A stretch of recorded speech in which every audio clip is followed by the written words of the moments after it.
Hello. So let's start part two of this presentation, climate change and global warming, step towards green earth.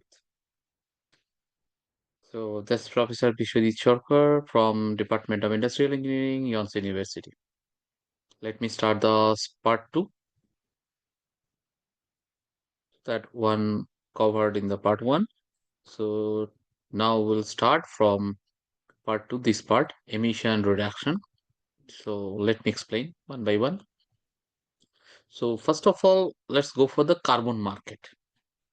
Now you can think, okay, we can buy carbon and we can sell carbon. It's not like that. There are so many stories, so many theories, so many policies regarding carbon matter. So first of all, let me explain regarding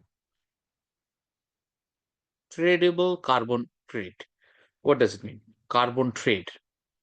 What is that matter? Uh, Based on the UN policy, sorry, based on the UN policy,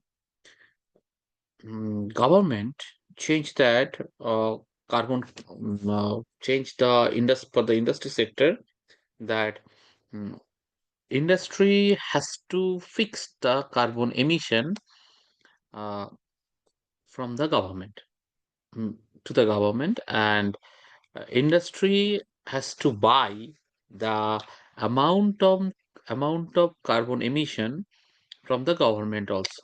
This this buy is nothing but buying a limit. That means, suppose company A wants to emit, mm, say, 100 ton carbon dioxide. So it means that company A should buy a limit of 100 ton carbon dioxide emission or carbon emission or emissions from the government. That is the main concern. So that government makes the rule. And now the point is that different emission means that big company and the small company, different companies, they are buying their own limits, whatever, based on their expectations. Now what is going on, suppose the small company or the big company who has excess carbon uh, emissions credit with them, suppose they emit 10 ton but they have a limit of 20 ton, so extra 10 ton is there, so that they are selling to the other companies where they have less amount of emit, means that they want more, even though suppose they bought, say, 50 ton, but they want to emit maybe 70 ton, so 20 ton is less. So if they will buy from the government, it is not possible always, because government rules is like this, that like in a year you can buy one time. As a result, among the company to company, that means C to C, or not C to C, sorry, B to B, uh, for that case, for business to business, the trading is going on. And this type of trade is called carbon trade. So this carbon market is nothing but the matter of trends, and the necessity of carbon emission reduction creates a huge market called the carbon market. So that is nothing but that one. And this carbon market is a carbon trading system that buys and sells carbon credits. So credits is nothing but a limit, as I explained already. So a minimum of 1 ton of carbon dioxide is required for one tradable carbon credit. So this way the carbon credit is going on. That this is a blockchain and carbon markets that uh, builds credibility in the carbon market from their streamless carbon trading, and then enhance the climate finance flow. And here that mm, enables tracking of carbon credits, eliminates double counting, and then build the credibility carbon market. So this way the things are going on. So from that to go ahead with this one. And this is covered by big size of blockchain. So this is the sensitive matter of the carbon trading is going. Now the concern is that whenever the carbon trading is going on, then what type of trade policy they should use. So based on the trade policy, there are so many research are there. So let me explain now that what are the major causes for the carbon emission. First is the fossil fuel. Use the fossil fuel, use the primary source of carbon dioxide and carbon dioxide emissions. And this carbon dioxide is emitted from activities such as transportation, production, industrialization, urbanization, and others. And land uses such as deforestation, land clearing for agriculture, or degradations of soils emit carbons also. So these are the waste from there that type of things are producing, like transportation. This is the industrial emissions, deforestation, and these are the fossil fuels, coal, oil, natural gas, like this type of things. Now, sector-wise, if we are going for carbon emissions, then scenarios are given. Even these things also changing every day, means that every moment it has been changed. So today I will present something. So if you check that tomorrow, or if you go for more research, so then you can check that the results are coming much more updated again. So the majority comes from number one, majority comes from electricity and heat production sectors. So this is the carbon dioxide emission by economic sector, and this is the carbon dioxide emissions by transportations. So these two things we are concerning. Now question is that why do we consider these two things specifically? Why not the others? Because I have some research paper where I got that for the transportation area, a huge amount of the emissions are going on. And similarly, for the emissions by economic sector, if you go ahead with this one, so majority comes from the production side also.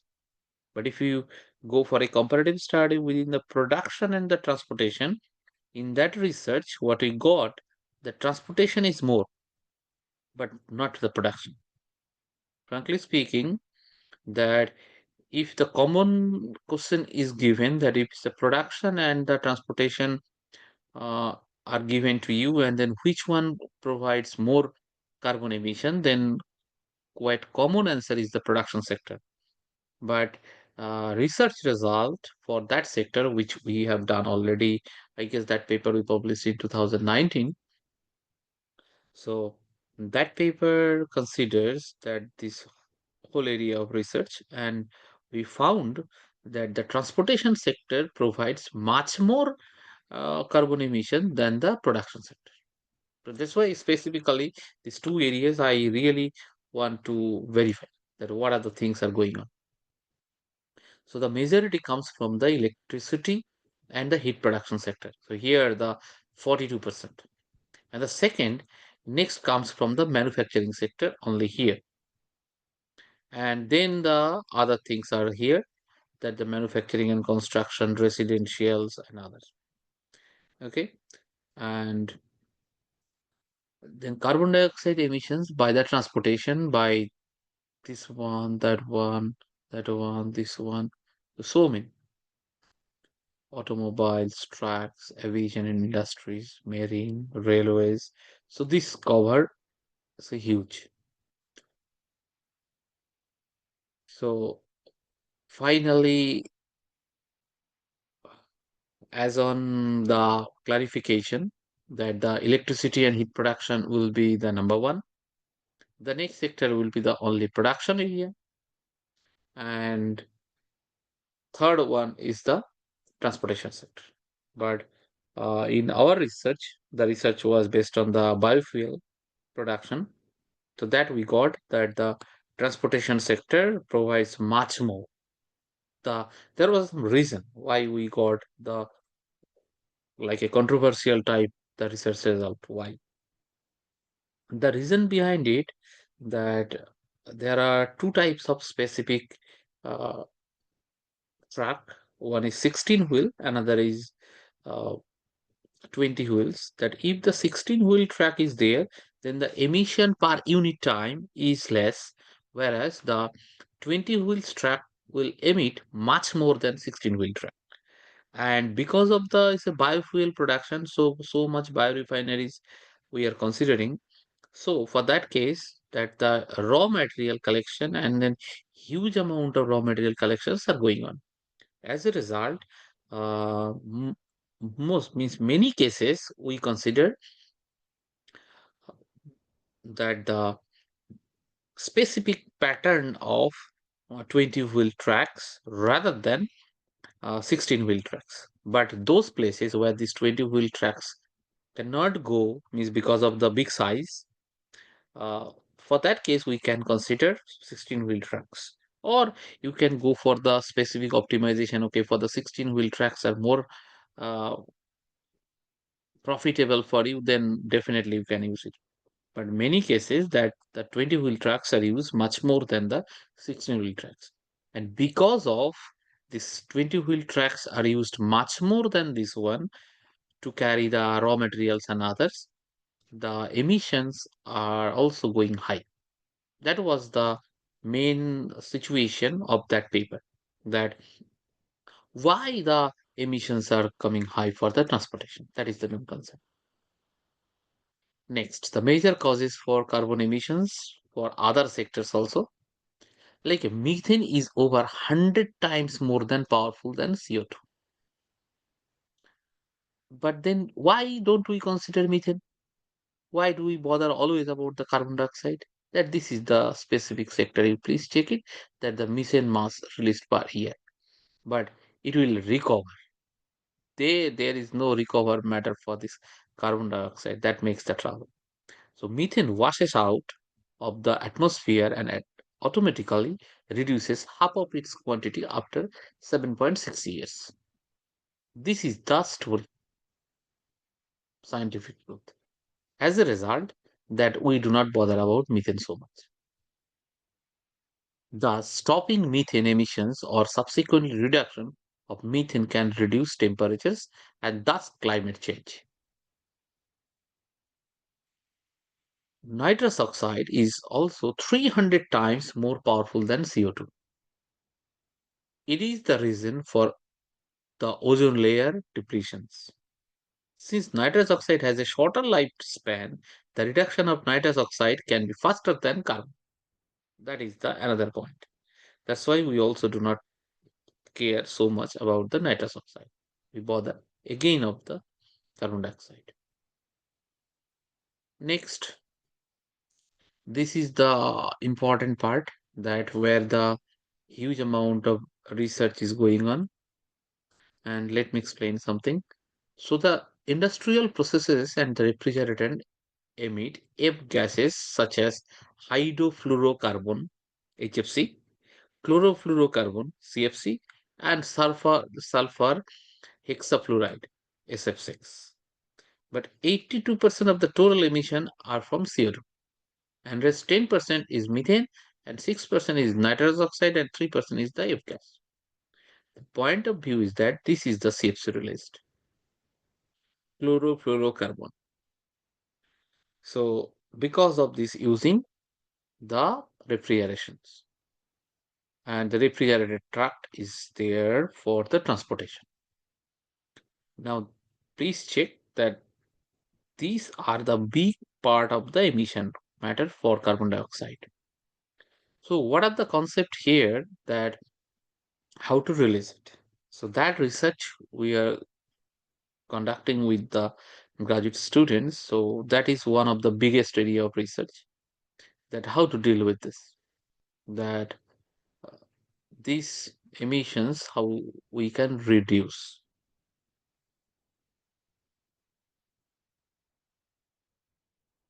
Most of the cases that if we can control the compressor properly, then this emission can be reduced because of the stability of the compressor, stability of the coils. Coils are generally okay, but most of the cases compressor is more sensitive. So based on compressor, that the emissions can be reduced also, but not a huge amount. A little bit can be reduced.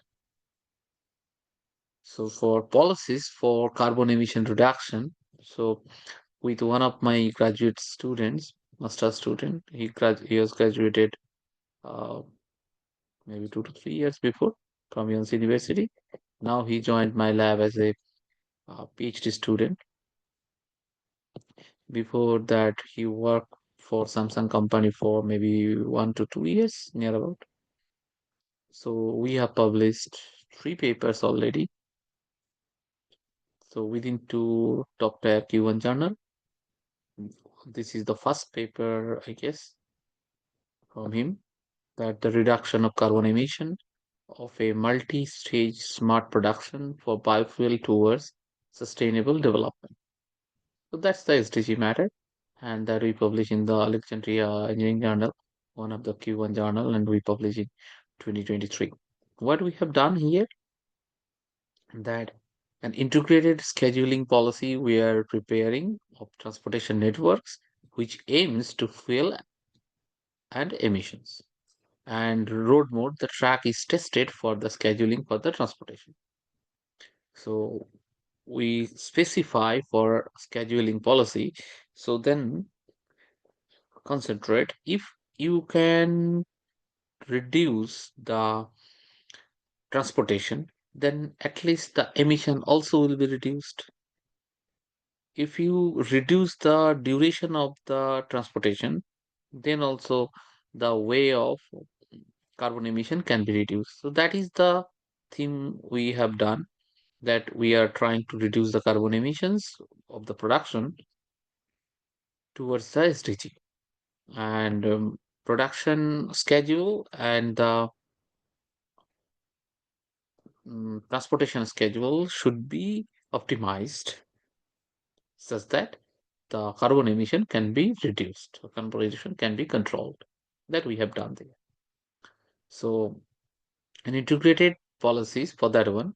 Scheduling policy optimizes fuel consumption during the freight transportation with a reduction of carbon emissions and an increment of the manufacturing profit. That specifically we have done. That optimize fuel consumption by track and finally minimize the emission of carbon dioxide and finally maximize the profit. And this is the effect. We can do this thing. And for the traditional production system, 8.5%, it is possible. And whenever we are taking the smart multi-stage production system, it can save you 11.13% of cost. That percentage cost, we can reduce it. Whatever the data we have used, that we have published papers, so you can check through there. Next, another paper we have published with a collaborative research, that is a carbon tax policy. So a carbon tax policy is used by governments to reduce greenhouse gas emissions. Number one. Number two, a tax is paid by the industry that emits carbon. This tax. Number three, a decreasing value of carbon tax and emission amount increases the total profit of the industry. That's the point. So what we have done for the research, we consider a generalized payment policy. It's not like a advance payment or delayed payment. So we are considering a generalized, by which you can go for advance, you can go for delay, all things can be done together. So that's why we put the name of generalized payment policy. Next, what the product we are taking here? The deteriorating items. Now, what is this deterioration? Deterioration is that the product is decaying every day. Means that if it is considered 100% right now, so after every moment, it is reducing by some percentage. Means suppose if you put an apple on the table rather than without the refrigerator, so then maybe 1 day, 2 day, 3 days later, you cannot take anymore because it totally destroyed. Okay, it totally decayed. Okay, so that means 100% of the apple is decayed. So that is deteriorated. So you cannot use anymore. So that is the concern about the deteriorating items. So that consideration is done also here, where demand of the product of if this type of deteriorated products are there, the demand we are considering here, the mm, depends on the price, stock, advertisement under the carbon tax regulations. So that we have published with some professors here uh, in this journal, Mathematics and Computers in Simulation, in 2023. That we published here. That is another Q1 top 5 level journal. Next, another paper we published with Professor Wu and Professor Mishra. That is a sustainable production inventory model for a controllable carbon emission rate under shortages. This paper is Q1 and again published in Journal of Cleaner Production in 2020. And I guess this is my second best cited paper in Scopus database. If you can check it, then you can get that one that this is the matter. So we consider strictly sustainable consideration for production inventory model for a controllable carbon emission. So it is really not like a trade credit we are selling or buying. So we are controlling the emissions under shortage model. That means that the production inventory model which we are considering, we consider shortage there. So then the green investment policy builds up the associative support for reduces carbon emissions and the industry can earn more profit with the investment as it can save the recurring carbon tax. And now the policies for carbon emissions.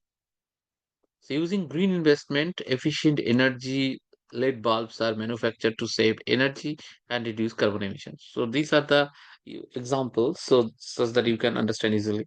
Generally, earlier we can use this bulb, fluorescent bulb. So this bulb, whatever the consumption, this is the consumption, and this is the emission is there. And here the emission is this one, and this is the consumption. Huge amount of emissions are there. So, and this is the heat emissions are there. Okay. So you can check it 150 pound, here 35.03, here 15.03. So a huge amount of emissions can be reduced. So that demonstration is why LED bulbs are better than the other for less CO2 emissions. That is the concern. So we are trying to use LED rather than CFL or the this general bulb which we earlier used. Next, the cap rate policy. Another paper we publish with one of my student here, and here she become faculty now, and she is postdoc right now in Yonsei University. Uh, so then, what the policy we are introducing here? This is a capped CAPT, cap and trade. So cap and trade is a market-based policy that set a maximum limit cap on total carbon emission from industry. And when emissions below their cap, the limit is sold to the other industries and vice versa. As I just said, that paper is also published in the CIE, a Q1 journal, top 25%. And what we have done here, that published in 2022, and what we have done here is sustainable managerial decision making problem. So it's nothing but the decision support system, DSS. So where we are making the decision, managerial decision making, and we consider a sustainable system, sustainable production. So for a substitutable product, now what does it mean substitutable product? Like we want to buy drink A, we went to shop, drink A is not available, but we got that drink B is there. Okay, let's buy drink B. So this is substitutable. So this type of product substitutable product in a dual channel under carbon tax policy.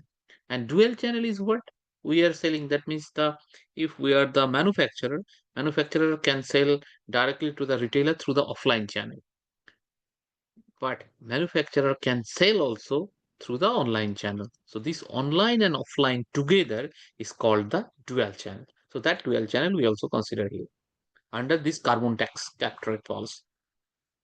So a higher cap with lower emissions from the system is always profitable as the excess carbon cap provides a subsidy from the government. So this is the matter. Carbon cap is going higher and lower profit. And carbon cap and green investment lower. So then the less profit is there. So carbon cap and green investment lower the profit also. Now there you can check that profit is more. Here you can check profit is less. Here you can check carbon tax. So profit more. Cap and trade policy, profit more. And green investment, profit more. So different types of combination can give you the different types of results. If you need go for the data and the whole research, you can check the paper from the Science Direct directly. This is the picture taken from Shokar and Guchait, and then this paper published mm, in the year of 2023, and then this is the paper, ECRA, Electronic Commerce Research and Application. And what is that concept that combine carbon tax and capped strategy? Earlier we are considering capped only. Now what we are considering? Now we are considering carbon tax and capped both together. So how to do these things? This is a carbon cap limit, credit limit. So total emissions, and this is the excess carbon cap credit limit, and then sell, and then they are buying. So this is the extra carbon emissions they are buying. So these are the things. Sometimes they are trading. This is called trading here, and this is the manufacturer using the there is the RFID concepts are used that through RFID scanners that the products are scanned automatically. Okay, so collection of the used products from different places, and these are the independent body of whom carbon is sold. So these are the combinations in that paper. So we consider the ramification of information asymmetry. What does it mean, information asymmetry? It means that retailer to sorry, retailer to manufacturer, what the information is coming, this information is not correct, is not perfect. So on a green supply chain management, green doesn't mean that the color green. It means that the environmental effect will be considered. That means trying to save the environment with less emissions, with the cap trade, service, and vendor managed inventory strategies. So several policies are used. That paper is published also in the Q1 journal. This is a Q1 journal of that electronic commerce research and application in the year of 2023. And these things we have done there. So this is the part 3. So this that was the end of part 2. So part 3 I will explain in the next video. Thank you very much.